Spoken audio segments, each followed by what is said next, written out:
하나님께서 우리에게 주시는 말씀은 사도행전 16장 11절에서 15절까지 말씀입니다. 제가 봉독하겠습니다. 우리는 드로아에서 배를 떠나서 사모드라게로 직행하여 이튿날 네아폴리로 갔고 거기서 빌립보에 이르렀다. 빌립보는 마케도니아 지방에서 으뜸가는 도시요 로마 식민지였다. 우리는 이 도시에서 며칠 동안 묵었는데 안식일에 성문 밖 강가에로 나가서 유대 사람이 기도하는 처소가 있음직한 곳을 찾아갔다. 우리는 거기에 앉아서 모여든 여자들에게 말하였다. 그들 가운데 루디아라는 여자가 있었는데 그는 자색 옥감 장수로서 두아디라 출신이요 하나님을 공경하는 사람이었다.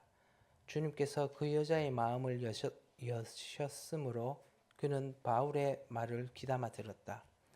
그 여자가 집안 식구와 함께 세례를 받고 나서 나를 주님의 신도로 여기시면 우리 집으로 오셔서 묵으십시오 하고 간청하였다.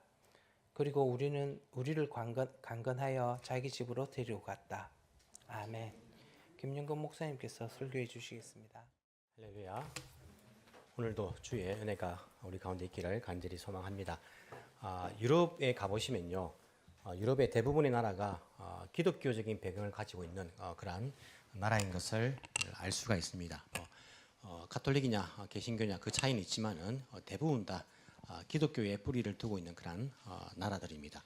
한국은 유교의 뿌리를 두고 있죠, 그죠? 우리가 유교를 믿지는 않지만은 한국 사람은 대부분 다 유교 문화 가운데에 그렇게 자랐습니다. 일본도 뭐 매주마다 신사에 가진 않지만은 신사가 기본적으로 깔려 있는 것들을 볼 수 있습니다. 유럽 가시면요, 크리스마스 준비를 9월 달부터 합니다. 9월 달부터 크리스마스 준비에 막 들어가요. 그래서 그리고 이제 그 끝나고 나면 또 이제 봄이 이제 오기 전에 이스터 부활절 준비 들어가고 거의 이제 기독교적인 그런 문화 가운데 있는 나라들입니다. 유럽이 기독교 국가들이 물론 이제 지금 예수 믿는 사람들의 숫자가 많이 줄어들고 있지만은 기독교 국가가 된 첫 번째 그 어찌 보면 원인이 되는 이유가 되는 그러한 전도의 발걸음이 오늘 등장을 합니다. 사도 바울이 마게도니아 지방, 즉 유럽 지역이죠. 유럽 지역의 첫 그러한 성인 빌립보 성에 그 성에 복음을 전하고 교회가 세워지는데 이것이 유럽이 기독교 국가가 되는 그러한 첫 걸음인 것을 우리가 볼 수 있어요. 역사적으로 굉장히 의미가 깊은 그러한 전도 장소인 것을 우리가 알 수 있습니다. 그래서 지금까지는 아시아 지역을 했지만은 오늘부터는 보시면요, 이제 마게도니아라고 표현을 하지만은 지금 유럽이죠. 이 빌립보가 지금은 이제 그리스라는 나라에 속해 있는 그런 곳입니다. 유럽으로 들어가는 그러한 첫 관문이 되는 그러한 전도 여행을 우리가 보게 됩니다. 빌립보 전도에 대해서 우리가 세 번에 걸쳐 나눠 보기를 원하는데, 먼저 빌립보 성에 관한 그러한 객관적인 관찰적인 그러한 우리가 부분들을 좀 살펴보기를 원합니다. 지도 보면서 우리가 하도록 할게요. 제가 손이 짧아가지고 지금 어떤 분이 손을 선물을 해주셨어요. 손이 짧아가지고. 그래서 보시면 우리가 지금까지 계속 보고 있지만은 이 바울의 2차 전도 여행을 우리가 보고 있습니다. 루트를 보고 있는데, 로마는 그 식민 나라들을 다 주로 묶어가지고 그렇게 다스린다라고 말씀을 드렸죠, 그죠? 아시아주의 수도는 이제 에베소 그렇게 이제 됩니다. 넘어갑니다. 드로아에서 배를 타고 이제 출발을 하게 됩니다. 이 당시는요, 배를 타고 출발할 때 배가 굉장히 위험하지 않습니까? 나무로 된 배고, 그리고 나침반은 11세기에 중국에서 발명이 되기 때문에 나침반도 없는 시대입니다. 나침반 없이 해가 어디에 뜨는지 또 달이 어떻게 되어 있는지 별을 보고 북극성을 보고 그렇게 찾아가는 그런 시대거든요. 그래서 웬만하면 해안선을 따라서 움직입니다. 해안선이 멀리 가면 위험하잖아요. 그래서 배는 해안선을 따라서 이렇게 움직여 가지고 이렇게 이제 배를 타고 여행을 합니다. 드로아에 출발을 하는데 건너가야 되니까 해안선이 없잖아요. 해안선이 없다 보니까 여기 사모드라게라는 섬이 있습니다. 이 섬은 섬 자체가 큰 산이 있어요. 1600m나 되는 그런 산으로 된 그런 섬입니다. 그래서 나침반이 없지만은요, 이 드로아에서 사모드라게 가기가 참 수월합니다. 멀리서 봐도 산이 보이니까 그 산 보고 가면 되는 거예요. 그래서 그 산을 보고 여기까지 가는데 이 당시에 배의 시속이 약 8km에서 10km 됩니다. 바람에 따라 좀 다르겠지만은요. 그래서 한 10시간 가야지 한 80km 갈 수 있어요. 그래서 드라에서 사모드라게까지 딱 한 80km 걸려요. 그래서 하루 10시간을 운항해서 가면요. 저녁이 됩니다. 밤에는요. 배를 타고 가면 더 위험해요. 배 밑에 암초가 있을 수도 있고 뭐 밤에는요. 칠흑같이 어두우면 앞뒤 구분할 수가 없습니다. 그렇기 때문에 밤에는 여기서 정박을 합니다. 성경에도 그렇게 말하고 있죠. 그죠? 그래서 이튿날 사모드락에서 이튿날 이제 네아폴리스로 그렇게 다시 출발해서 항해해서 가고 있는 것들을 볼 수 있어요. 네아폴리스는 이제 유럽에 도착했죠. 하지만 이 네아폴리스는 큰 도시가 아닙니다. 항구 도시예요. 빌립보로 들어가기 위해서 항구로 만들어 놓은 그러한 마을이다라고 생각하시면 됩니다. 여기에 도착을 하게 됩니다. 도착해서 빌립보로 들어가게 되죠. 그래서 한 16km 정도 이제 걸어서 빌립보란 지역으로 들어갔다라고 되어 있습니다. 이 빌립보에 대해서 성경은 어떻게 설명을 하고 있습니까? 12절에 보시면요. 빌립보에 이르게 되는데 빌립보는 마게도니아 지방에서 어뜸가는 도시요 로마 식민지였다. 마게도니아 주에 속해 있는 거예요. 마게도니아 주의 수도는요 데살로니가입니다. 데살로니가가 수도이고 여기 아가야의 수도는 고린도가 이제 수도예요. 이 마게도니아에서 이 로마의 식민지였다. 식민 맞습니까? 식민지였다 이렇게 나와 있어요. 여러분 이 땅 가운데에 바울이 다녔던 땅 가운데에 로마 식민지가 아닌 곳이 있습니까? 있습니까? 없죠, 그죠? 바울이 태어난 곳도 그리고 뭐 이렇게 공부한 곳도 예루살렘도 마찬가지고요. 다 로마 식민지예요. 로마 식민지인데 빌립보를요 딱히 로마 식민지였다라고 설명할 필요가 있습니까? 필요 없는 거잖아요. 왜 로마 식민지였다고 그렇게 설명을 할까요? 여기서 말하는 로마 식민지였다라는 단어는요 좀 특별한 단어입니다. 무슨 단어냐면 우리가 지금 식민지라면 하면요 약간 부정적인 느낌입니까? 긍정적인 느낌입니까? 긍정적인 느낌이라면 좀 이상한 사람이에요, 그죠? 식민지가 긍정. 한국 사람에게는 더 식민지라는 것이 더 부정적이 왜 식민지배를 당한 경험이 있기 때문에 부정적인 그런 의미입니다, 느낌입니다. 그런데 이 당시에 로마의 식민지였다라는 그런 단어는요 굉장히 긍정적인 그런 의미입니다. 무슨 말이냐면 로마가 식민 지배하는 나라들이 있었는데 그 나라들도 다 등급이 있어요. 등급이 다 똑같은 나라들이 아닙니다. 그 도시들이 다 똑같지 않아요. 그 도시들이 한 3개 정도의 등급으로 나누어집니다. 그 등급이 뭐냐면 표를 보시면요 글자가 커서 잘 보이죠, 그죠? 그 다음 혹시 보입니까? 좀 더 구체적으로 이것도 보입니까? 아직 젊으시네요, 그죠? 예, 조금 더 구체적으로 된 걸 보겠습니다. 글자가 많으면 아예 싫은 사람도 있죠. 잘 보시면요, 그래도 도움이 되니까. 자, 콜로니라면 영어로 식민지란 말이죠. 이 당시에 그리스어로 헬라어로 콜로니아 하면 이게 바로 오늘 쓰인 그러한 식민지였다라는 곳의 단어입니다. 빌립보는 로마의 콜로니아였다라는 의미예요. 이게 한 등급이고 또 그 다음 등급이 무니키피움이라는 등급이 있어요. 식민도시 가운데에 또 속주도시로 정해져 있는 그런 도시가 있어요. 어떻게 다르냐면 이 콜로니아는요 로마 시민을 위해 세운 로마식 식민도시. 무슨 말이냐면 마을 주민들이 다 시민들이 다 로마 시민들이에요. 로마 시민권을 다 가지고 있는 사람들입니다. 콜로니는요 로마 식민도시는요.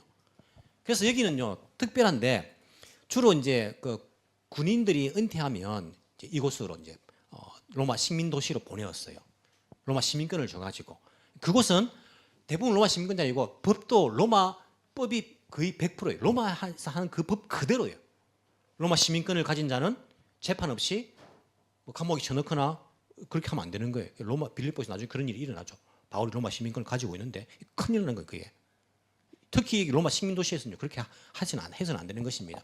정치 체제는요 총독이 있는 게 아니고 로마 시의회, 로마와 똑같아요. 로마 시의회가 있어가지고 거기서 두 집정관을 선출을 해가지고 그들이 다스리. 로마하고 똑같은 그러한 정치 체제를 가지고 있어요. 여기는 뭐 당연히 이제 로마 시민권을 가지고 있으니까 굉장히 중요한 그런 역할들을 하고 있는 도시겠죠. 그리고 종교는요 로마 도시니까 로마 황제 숭배가 만연한 곳입니다. 예로 어떤 곳입니까? 오늘 나오는 빌립보, 고린도, 가이사랴. 가이사랴는 어디 있죠? 팔레스타인이죠, 그죠? 팔레스타인에 나중에 이제 바울이 팔레스타인 예루살렘에서 가이사랴 가서 배를 타고 로마로 이제 가지 않습니까? 그 가이사랴도 로마 식민 도시입니다. 또 하나 무니키피움은 반쯤 로마 도시예요. 일부는 로마 시민권자고 일부는 그 원주민들이 그 나라 원주민들이 살고 있습니다. 그래서 법도 반쯤 반반이에요. 반반이고 정치 제도도 로마식 행정 구조를 모방한 반반 정도 됩니다.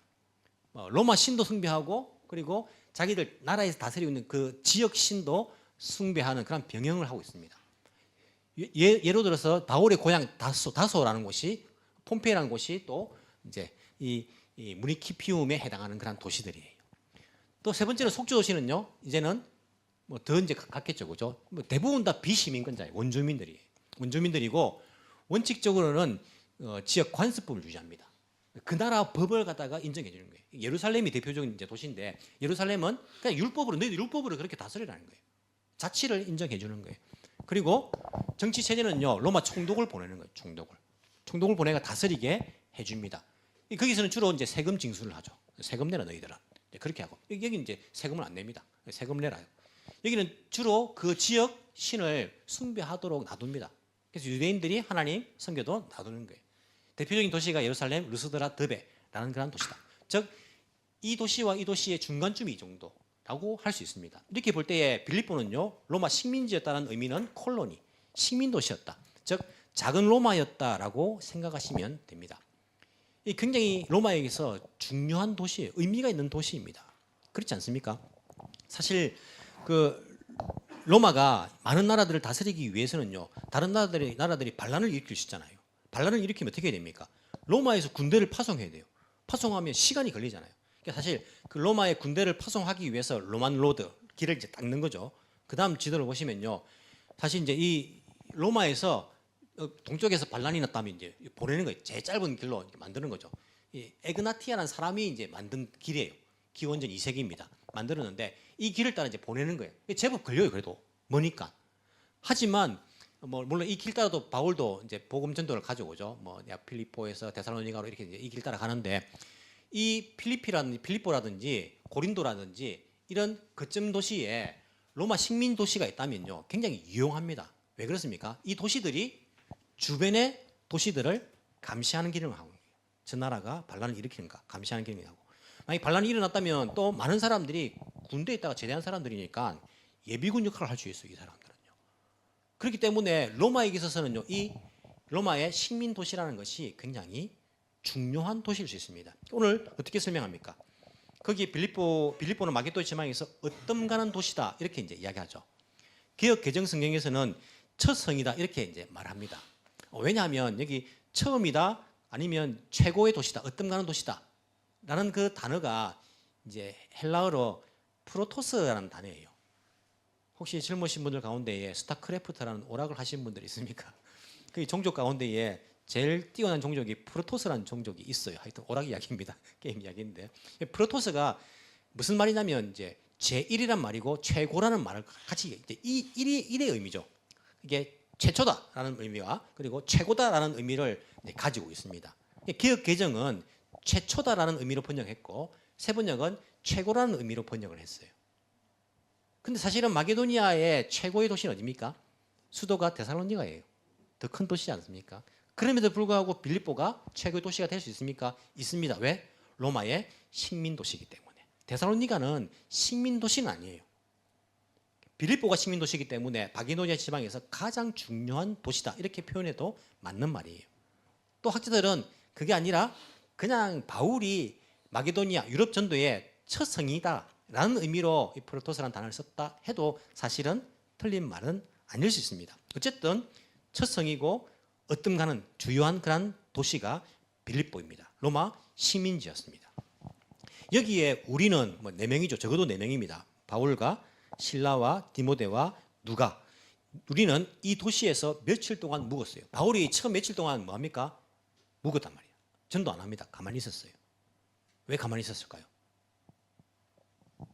배를 타고 여행하면요 꼼짝 못해요. 며칠 동안 힘들어가지고 파도에 또 이렇게 멀미하기도 하고 좀 쉬었을 수 있어요. 어떤 사람들은 이제 바울이 이 기간을 아마 아르바이트 했을 것이다. 텐트 메이커니까 아르바이트 했을 것이다. 이렇게 보는 학자들도 있어요. 왜냐하면 배를 타고 오면 경비가 많이 들잖아요. 그러니까 이들은 스스로 돈을 벌어서 전도했기 때문에 아마 돈이 필요했으니까 또 알바를 했을 것이다라고 말하는데 제가 보기에는 아마 쉬지 않았을까. 왜냐하면 낯선 도시에 가서 낯선 사람들을 알바시킬 사람들이 잘 있을까 생각해 보면 잘 없지 않을까라는 생각이 들어요. 그렇기 때문에 바울이 그 지역을 정탐하면서 안식일 되기 전이었기 때문에 아마 그렇게 쉬지 않았을까라는 생각들을 해봅니다. 어쨌든 며칠 동안 묵었습니다. 그리고는 안식일이 됩니다. 13절에 안식일에 성문 밖 강가로 나갑니다. 거기에 유대 사람이 기도하는 처소가 있음직한 곳을 찾아갔다라고 말해요. 혹시 개역개정 성경 가지신 분 있습니까? 개역개정에 어떻게 이야기하고 있습니까? 안식일에 우리가 기도할 곳이 있을까 하여 문 밖 강가에 나갔다 이렇게 나와요. 무슨 말이냐면 개역개정은 이 네 명이요, 야 어디 기도할 데가 없나 해서 강가에 간 거고, 세 번역은 어떻게 됩니까? 안식일에 유대 사람이 기도하고 있는 곳이 없는가라고 찾으러 나갔다는 거예요. 어떤 게 더 맞을까요? 이 네 명이 야, 우리 기도해야 되는데 기도할 곳이 없나 찾아서 강가로 간 것이 맞을까요? 아니면 유대 사람들이 모여서 기도하는 곳이 없나 생각하고 강가로 간 것이 맞을까요?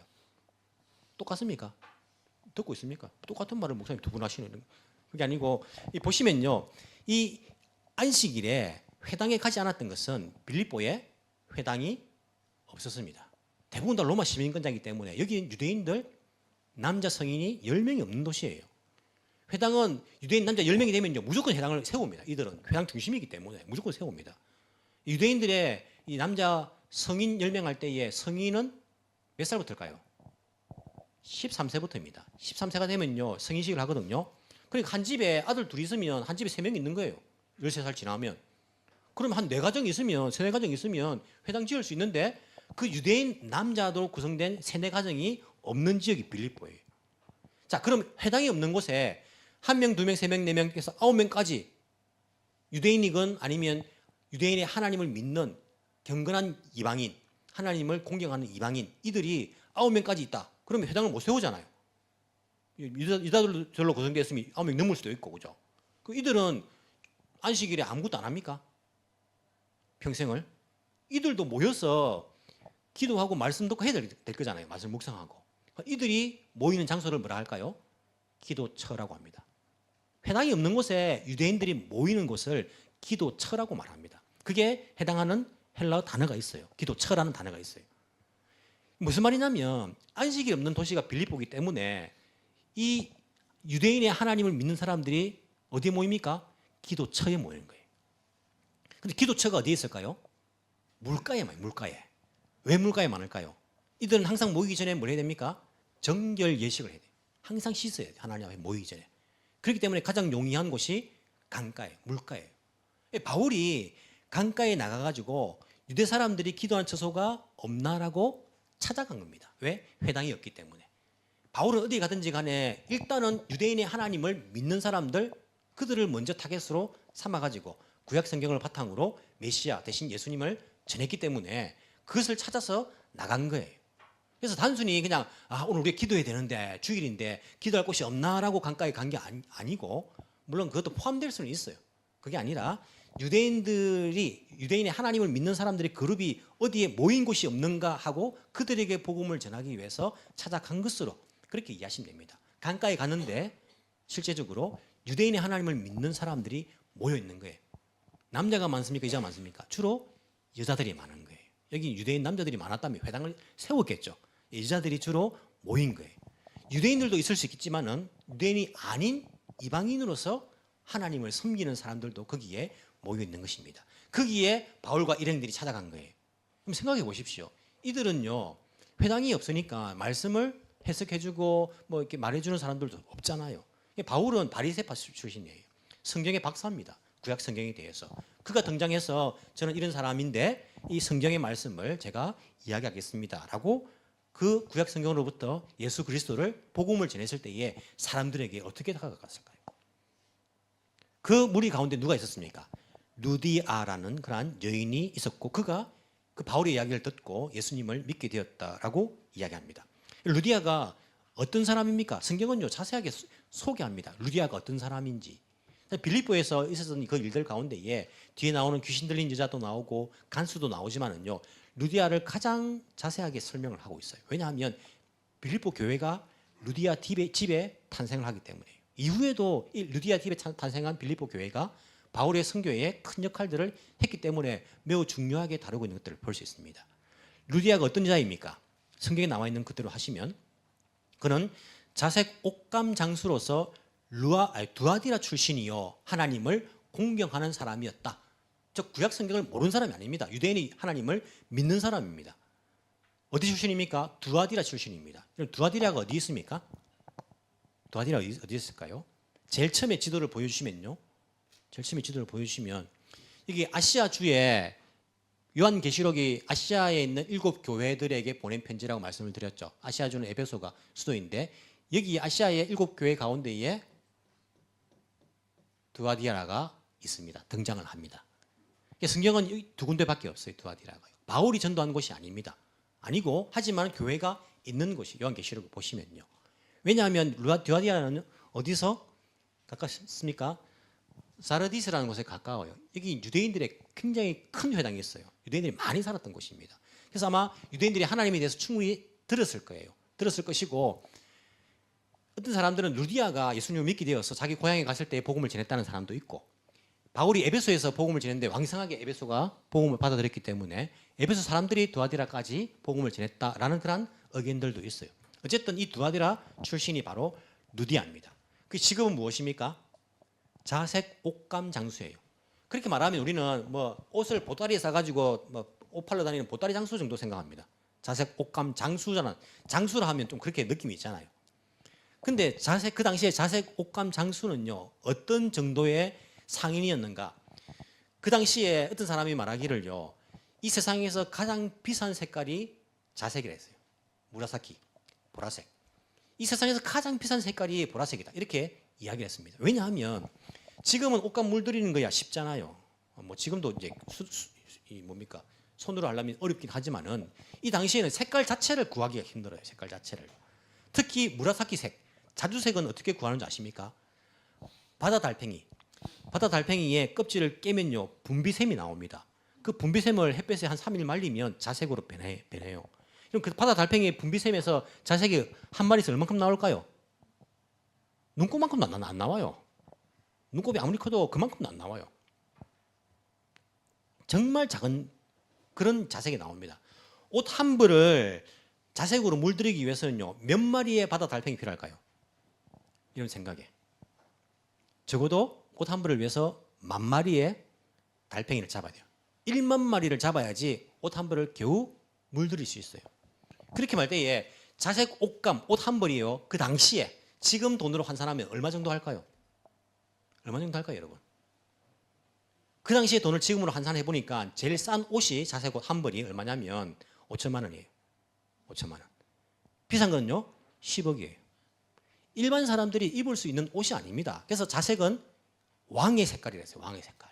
왕이 입는 옷이고 왕이 허락한 귀족들 그 귀족 계급에서 입는 옷이 자색 옷이에요. 아무나 입을 수 있는 옷이 아닙니다. 이렇게 볼 때 루디아는요. 루디아의 고객층은 어떤 사람들입니까? 가난한 사람들입니까? 아니에요.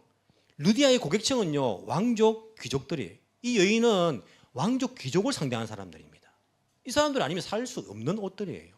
지금식으로 말하면 보따리 장사가 아니고 백화점 CEO 정도 되는 거예요. 이 여인은요. 그만큼 부자한 겁니다. 이 여인이 하나님을 공경하는 마음이 있는 사람이었어요. 얼마나 귀합니까? 하나님을 공경하는 마음. 부자가 천국에 들어가기 힘들다는 예수님 말씀도 있는데 돈 많으면요 자신감이 있어가지고 뭐 자기 하고 싶은 거 다 하니까 필요한 것도 없게 하니까 예수 믿기 좀 힘들어요 사실은요. 근데 이 사람은 마음속으로 하나님을 공경하는 마음이 있는 사람이었습니다. 그리고 바울의 복음을 듣고 예수님을 믿게 된 사람이었어요. 그리고 그 믿음이 행동으로 즉시 나타납니다. 어떻게 나타납니까? 그 집안 사람들이 다 세례를 받고 난 다음에 바울에게 말합니다. 나를 정말 예수님의 제자로 여긴다면 우리 집에 와서 묵으십시오. 야, 이게 거절할 수 없는 말이지 않습니까? 내가 정말 신자라면 신자를 생각한다면 우리 집에 와서 묵으십시오. 그럼 뭐 안 묵으면 어떤 의미입니까? 너를 신자로 생각 안 한다는 의미잖아요. 안 갈 수가 없는 거예요. 사도 바울이 굉장히 자존심 있는 사람입니다. 사도 바울은 누가 헌금을 딴 교회에서 보내가지고 순교하라 할 때에 거절합니다. 왜? 내 복음에 혹시 걸림돌이 될까봐 그 헌금들을 거절하고 자기가 텐트 메이크하면서 선교한 사람이에요. 그 마음 이해합니다. 이 목사들은 돈이 없지만은요, 부자들한테 잘해주고 이런 말 들으면요, 굉장히 자존심 상해요. 우리가 돈에 휘둘리는 사람들이 아니고, 돈이 없지만은 그거 하나 우린 자존심으로 가지고 살아가는데, 우리가 뭐 부자들한테 잘해주고 거기 휘둘린다고? 이 말 들으면요, 엄청나게 자존심 상해요. 사도 바울의 마음을 조금 이해를 합니다. 그래서 루디아가 자기를 막 이렇게 우리 집에서 묵을 할 때에 사도 바울은요, 충분히 거절할 거예요. 근데 루디아는 어떻게 합니까? 뒤에 보시면 간청하여요, 간청. 그리고 관건에서 오늘 일본어 성경 보니까 무리하리 막 억지로 끌어가지고 우리 집에 제발 묵으십시오라고 루디아가 말하고 있는 거예요. 이게 선교를 후원하는 사람, 전도를 후원하는 동력하는 사람의 마음이 돼야 됩니다. 어떤 사람은요, 자기 돈 좀 있다고요, 나한테 잘 보이면 내가 조금 헌금해 줄게요, 내가 좀 이렇게 도와줄게요. 그 마음이 하나님께서 기뻐하시는 마음이 아닙니다. 정말 기뻐하시는 마음은 제발 내가 그 선교하는 일에, 복음 전하는 일에 동참하게 해주세요. 제발 좀 받아주세요. 제발 우리 집에 좀 묵어주세요. 라는 그러한 자세를 가지고 있는 것들을 볼 수 있어요. 교만한 마음 아닙니다. 교만하면 어떻게 예수님 믿을 수 있겠습니까? 예수님 필요하겠습니까? 겸손한 마음으로. 특히 루디아는요, 자기 집에 교회가 서도록 허락을 합니다. 사도 바울이 나중에 보시면 빌립보의 감옥에 갇혔다가 나오지 않습니까? 나와가지고 16장 마지막 절 40절에 보시면 두 사람은 감옥에서 나와서 루디아의 집으로 갑니다. 왜? 거기서 신도들을 만나거든요. 루디아 집에 교회가 있기 때문에 거기 가는 거예요.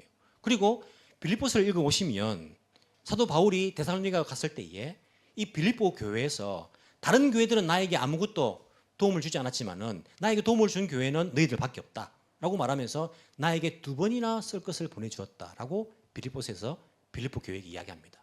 그 빌립보 교회 이야기할 때 누구한테 이야기하는 겁니까? 빌립보 교회가 루디아 집에 있으니까 얼마나 루디아가 계속해서 바울의 전도 여행을 위해서, 선교를 위해서 힘썼는가 우리가 알 수 있는 대목이에요. 그는 가진 것 가지고 주님 일을 위해서, 주님 나라를 위해서 그렇게 헌신한 사람으로 바뀐 것을 볼 수 있습니다.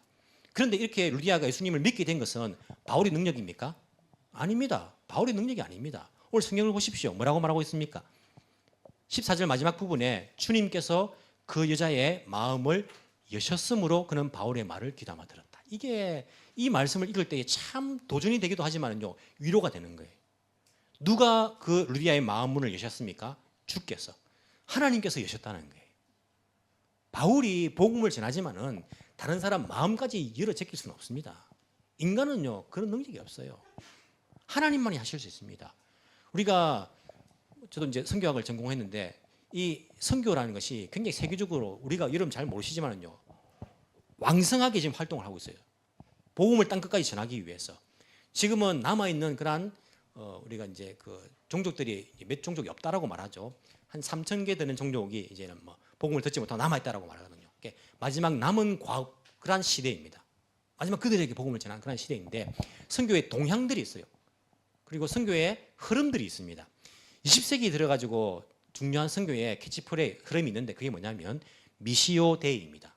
미션 갓이에요. 갓스 미션. 하나님의 선교라는 말이에요. 라틴어로. 미시오 데이. 하나님의 선교입니다. 무슨 말이냐면 그전에는요, 선교의 주체가 교회라고 생각했어요. 우리가 선교한다고 생각했어요. 우리가. 하지만 그게 아니고 선교의 주체는 하나님이다라는 뜻이에요. 하나님께서 선교하시는 거예요. 거기에 교회는 순종하는 것입니다. 하나님께서 선교의 주체로서 사람의 마음을 여시고 그들의 복음을 받게 하시고 하나님께서 역사하시는 것이고 하나님께서 일하시는 것이고 거기에 바울은요, 순종하는 거예요. 동력하는 것입니다. 협력하는 것입니다. 순종하는 것이에요. 교회는요, 거기에 순종하는 것입니다. 협력하는 것입니다. 동력하는 것입니다. 이것이 지금 세계 선교의 흐름이고 동향입니다. 하나님께서 사람의 마음문을 여십니다. 루디아의 마음문을 바울이 연 게 아니고 주께서 여시고 바울은 순종해서 복음을 들고 가는 거예요. 내가 복음을 전했는데 안 받아들이면 얼마나 속상합니까? 하지만 속상할 필요 없습니다. 왜? 그 마음문을요, 내가 열 수 없는 거예요. 하나님께서 하시는 거예요. 누가 믿을지 누가 안 믿을지 나는 모르는 것입니다. 이런 목회도 마찬가지입니다. 제가 설교를요, 30년 정도 하고 있지 않습니까? 젊을 때 헌신을 해가지고 지금까지 힘든 게 뭡니까? 목회 중에서. 여러분 잘 모르시는 거죠. 목회 중에 제일 힘든 게 뭐냐면 사람들을 변화시킬 수 없는 거예요. 내 마음 같아서는 조금 열심히 하면 좋겠는데, 조금 변화되면 좋겠는데, 조금 주님 앞에 오면 좋겠는데 그게 잘 안 된다는 거예요. 오히려 막 떠나가 버려요. 그냥 아니 저는 딴 교회 갈립니다. 가시는 분들도 있고 저는 신앙생활 안 합니다. 이런 분들도 있고 참 속이 많이 상할 때가 있어요. 하지만 지금 깨닫는 것은요, 내 마음대로 안 된다는 거예요. 성도들의 마음조차도요, 제가 어떻게 할 수 없습니다. 저는 순종할 뿐이에요. 하나님 말씀을 들고 대언할 뿐이고 말씀을 전할 뿐이지 제가 여러분들 마음을 변화시킬 수 없습니다. 너무나 잘 압니다. 여러분 제 말 들었다고 금방 변화됩니까? 아이고 정신 차려야지 합니까? 제가 설교할 때에 여러분 마음속에서 성령께서 역사하셔야지 되는 것이지 제가 할 수 없는 거예요. 그래서 이 말씀은요, 저한테 도전이 될 뿐만 아니라 위로가 되는 거예요. 주께 사셔야 된다. 바울은 거기에 순종할 뿐이다. 그렇다면 우리가 복음 들고 전도할 때도 마찬가지입니다. 내가 복음 전했는데 열매가 하나도 없습니다. 아니요. 내가 하는 거 아닙니다. 나는 복음을 전할 뿐이에요. 나는 그저 생명을 전달할 뿐입니다. 그들에게 소개할 뿐입니다. 예수님을. 그 마음을 변화시키는 분은요, 주께 사시는 거예요. 그래야지 주님께서 영광 받으시지 내가 누구 뭐 전도했다고 내가 영광 받고 그렇게 할 수는 없지 않습니까? 우리는 하나님의 선교에 동참하는 것입니다. 순종하는 것입니다. 하나님께서 주체적으로 주권적으로 그렇게 역사하신 것을 보게 될 것입니다. 내 주변에는 그런 일이 하나도 없습니다. 우리가 얼마나 하나님의 선교를 마음에 소망하면서 비전을 품고 살아가십니까? 주님, 이것이 나의 비전입니다. 하나님의 선교, 이 복음의 생명의 말씀을 전하는 것, 이것이 나의 비전입니다. 나의 꿈입니다. 나의 소망입니다. 우리가 얼만큼 소망을 하고 있는지요. 우리가 얼만큼 그 일을 위해서 기도하고 있는지요. 얼만큼 우리가 바울처럼 순종하고 있는지요. 복음을 들고 나가든지 아니 나가신 분들을 위해서 루디아처럼 적극 또한 함께 협력해서 동력을 하든지 얼만큼 우리가 거기에 순종하고 있는지요. 이런 우리 교회의 꿈은요, 우리 성도들의 꿈은요, 세계 정복입니다. 목사님 이상한 소리 하네. 우리는 세계 정복이 우리의 꿈이에요. 무기 들고 무력으로 그게 아니라 복음 들고 예수 그리스도 생명으로 이 세상을요, 하나님 나라로 예수 생명으로 그걸 전달해 가지고 땅 끝까지 우리가 복음 들고 정복하는 것이 우리의 꿈이 되어야 됩니다. 우리 소망이 되어야 되는 거예요. 그것을 품고 우리가 순종해서 나아갈 때에 바울과 함께 역사하신 그 주님께서는요, 지금도 살아계십니다. 지금도 세상을 다스리십니다. 지금도 역사하십니다. 그분께서 주의 그 하나님의 선교에 순종하는 교회를 통해서 성도들을 통해서 지금도 생명의 역사들을 이루어 가실 것입니다. 그 역사를요, 저와 함께 날마다 볼 수 있는 우리 모두가 되기를 간절히 소망합니다. 기도드리겠습니다.